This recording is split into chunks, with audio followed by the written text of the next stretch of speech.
You've heard the words since you were in Sunday school.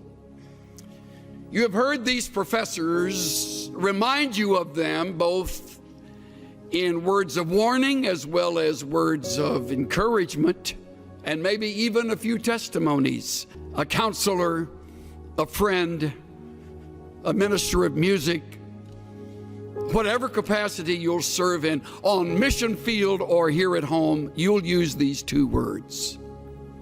And they are, trust God. Two single-syllable words that you have heard forever, but you will discover as time passes how difficult they are to obey. Trust God. Of course, I have no way of knowing what the future holds for you. You may lose your home and everything in a fire. You may lose your spouse to an early disease, detected but not cured. You may lose your dreams, your hopes. You may lose a relationship that you have cultivated over the years. All losses are painful. And you will be brought back over and over again to the words of Proverbs chapter 3, verses 5 and 6. I know. You memorized them in Vacation Bible School or when you were growing up at the knee of a godly mother and or father, and your lips will move as I quote them. Trust in the Lord with all your heart, and lean not to your own understanding. In all your ways, acknowledge Him, and He will make your paths straight. All your heart, all your ways, trust. Trust. Now, we have a problem with this because of several things. First of all, we are to blame self-sufficient. We have learned how to get ourselves out of jams rather than acknowledging the jam has very well been either directed or permitted by our sovereign God to teach us. And by not trusting Him, we short-circuit the test and go our own way, getting ourselves out of our own mess. We're too self-sufficient. Another reason we fail this test is because we're too quick to call on others. We have a lot of very capable friends. As life unfolds and you leave this school and you're involved in your church, your work of ministry, your realm of responsibility, you'll meet other people. Many of them much smarter than you are. Most of them richer than you are. Better connected than you are. And some of them will become good friends. And they will become your crutch. They have connections. And when you're up against it, they'll get you through it. Another reason we don't trust is because we feel distant from the God of heaven. Don't feel too guilty about that. So did Job, as godly as he was. And yet Job said, in the midst of all of the loss, though He slay me, I will trust in Him. Though He take me off this earth, in the process, I leave trusting Him. I will trust Him. The fourth reason I would name is that we have cultivated the bad habit of worry. Many of you are much better at worrying than you are at trusting. If you were to put together a worry list, it would outrun your prayer list. And you're worried right now about something. Most likely, it's related to something about your schoolwork, some course, some class, some test, or maybe your finances. You don't have enough money. I'll give you a word of encouragement. You'll never have enough money. So you're worried now, you're getting good at it, so you can carry that with you when you graduate, because you won't have enough money then. So you're worried about that.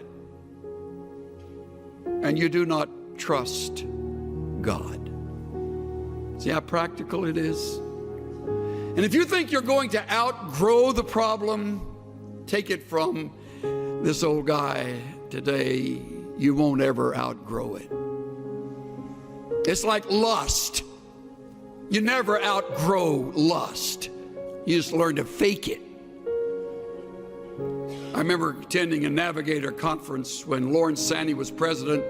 We were at Glen Erie, and they had a returned missionary, I think an 87, 88-year-old gentleman who Lauren brought up to the platform, and he was a longtime navigator. And Lauren said, "Tell me, Dr. So-and-so, when did you conquer lust?"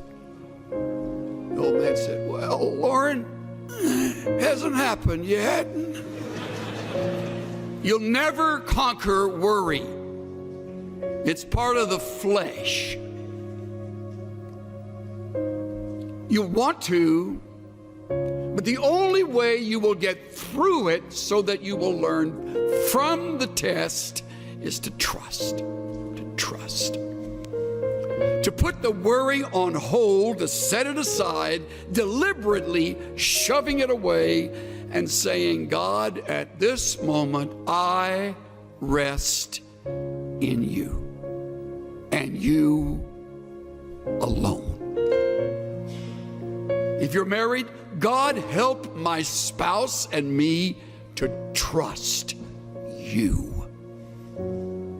to lean on you, to wait on you, to listen to you, to endure the test with you. I put together a quick list of things that reveal how little we trust. When you choose to worry, you do not trust. When you try to fix what is impossible, you do not trust. When you hurry ahead and don't wait for the Lord to move and to change, you do not trust. When you lie awake twisting and turning at night, you do not trust. When you doubt biblical principles and promises that are right here in the book you love and study, you do not trust. When you turn to others first for help, you do not trust. When you listen to human counsel and give a higher priority to that than the principles you have just learned, you do not trust. When you manipulate and maneuver situations, you do not trust. When you step in and take charge without praying and being led by the Spirit of God, you do not trust.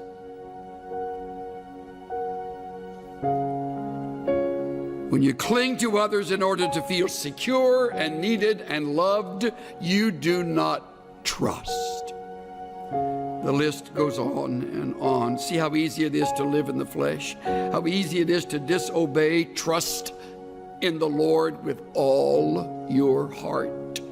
Wouldn't it be a great project over the Christmas season this year to think through ways that you can begin to trust God regardless?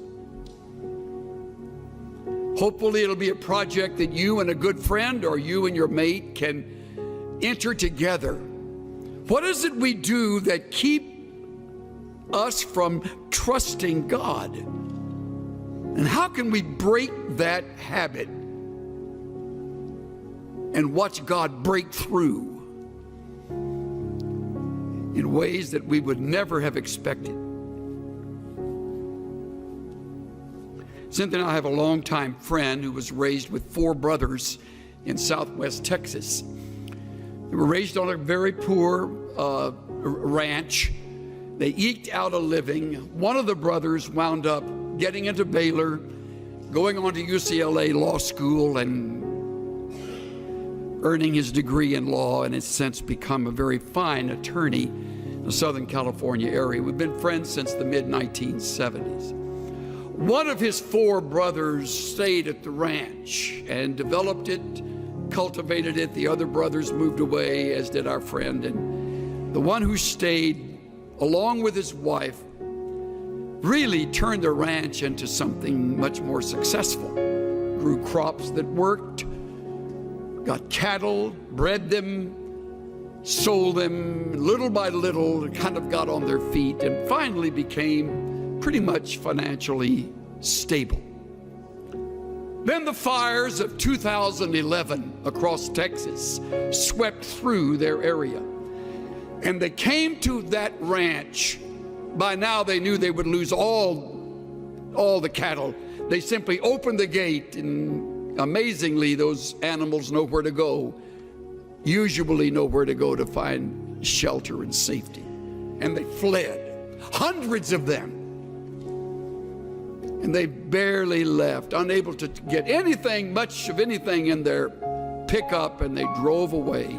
Came back a number of days later when allowed to enter this territory, and everything was melted. Everything. Even the metal roof on the shed, on the barn, had melted down and sort of peeled its way over, and what it landed on, it kind of was that metal profile. As everything is lost, all possessions, all pictures, thankfully no lives. Strangely, the cattle got back and were clustered around in a herd around an enormous oak tree, and they were able to get them back. Of course, the fence had burned, so that has to be rebuilt. And they said to one another, we realized at that moment